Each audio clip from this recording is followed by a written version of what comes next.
கர்த்தருக்கு ஸ்தோத்திரம். இன்றைய மன்னா. அவர்கள் உன்னை ஏந்தி கொண்டு போவார்கள். கர்த்தருடைய தூதன் அவருக்கு பயந்தவர்களை சூழ பாளையம் இறங்கி அவர்களை விடுவிக்கிறார். சங்கீதம் 34:7.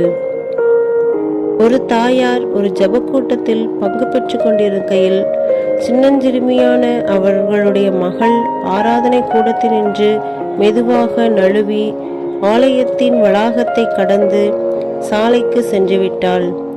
கூட்டம் நடந்து கொண்டிருக்கையில் திடீரென்று வண்டி சக்கரங்களின் பயங்கரமான கிரீச்சிடும் சத்தம் கேட்டது. சரியாக ஆலயத்தின் வாசலுக்கு முன்னாக ஒரு கார் சடுதியாக நின்றது.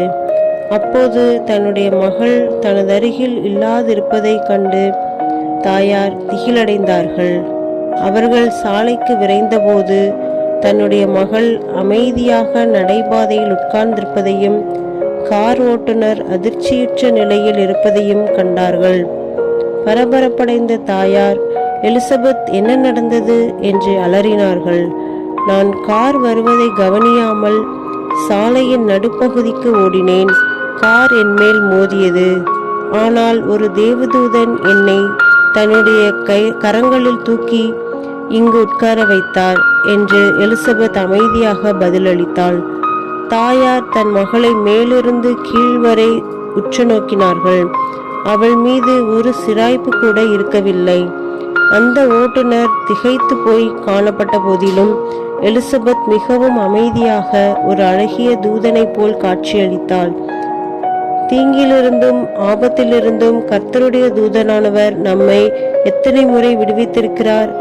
அவை எல்லாவற்றுக்காகவும் நாம் தேவனுக்கு நன்றி செலுத்தாமல் இருக்கக்கூடும். நாம் எவ்விதம் பாதுகாக்கப்படுகிறோம், பொறுப்பெடுத்துக் கொள்ளப்படுகிறோம் என்பதை நாம் உணராதவர்களாகவும் இருக்கக்கூடும். நாம் எவ்வளவு ஆசீர்வதிக்கப்பட்ட ஜனங்கள் என்பதை உணர்ந்து தேவனுக்கு நன்றி உள்ளவர்களாய் இருப்போமாக. ஆகையால் பொல்லாப்பு உனக்கு நேரிடாது, வாதை உன் கூடாரத்தை அணுகாது.